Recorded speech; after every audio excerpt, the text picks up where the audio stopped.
لله رب العالمين الذي خلق العباد وحرم الظلم على الأولين والآخرين، والصلاة والسلام على نبينا الكريم الذي بعث رحمة للعالمين وقال: الظلم ظلمات يوم القيامة. وعلى آله الأطهار الأوفياء وأصحابه النجباء النبلاء، أما بعد، فأعوذ بالله من الشيطان الرجيم. بسم الله الرحمن الرحيم. يا أيها الذين آمنوا لا تأكلوا أموالكم بينكم بالباطل إلا أن تكون تجارة عن تراض منكم ولا تقتلوا أنفسكم إن الله كان بكم رحيما. وقال سيد ولد آدم معلم البشرية نبينا محمد صلى الله عليه وسلم: أتدرون من المفلس؟ قالوا: المفلس فينا من لا درهم له ولا متاع.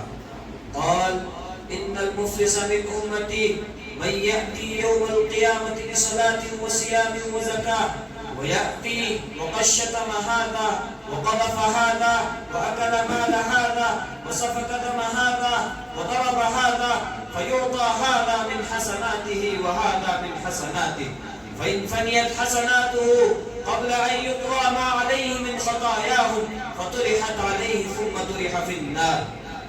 إخواني في التوحيد، إن الله تعالى حرم الظلم على عباده لأن الظلم ظلمات يوم القيامة، ونهى عن أكل أموال الغير بدون أمر مشروع، كما قال الله تعالى في القرآن المجيد: يا أيها الذين آمنوا لا تأكلوا أموالكم بينكم بالباطل إلا أن تكون تجارة عن تراض منكم.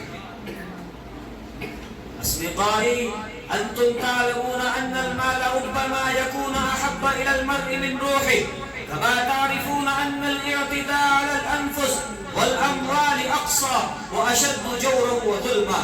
قد تتمخص عنه حروب دامية ومعارك طاحنة، وتدمر البلاد وأبناءها، وتفني البشرية وأفرادها، وتترك النساء أرامل، وتسلبهن أعراضهن، وتجعل الأطفال أيتاما ومساكين. إخواني في العقيدة السليمة، لا يعزبن عن البال أنه قد حرم جل وعلا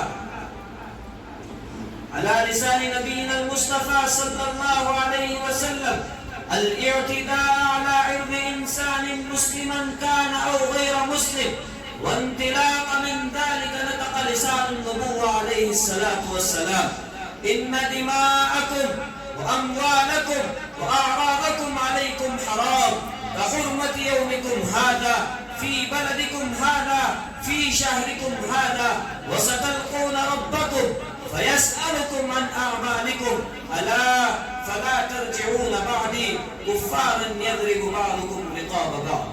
فيا إخواني، توبوا إليه في ساعتكم هذه وأنيبوا إلى الرحمن. والسلام عليكم ورحمة الله وبركاته.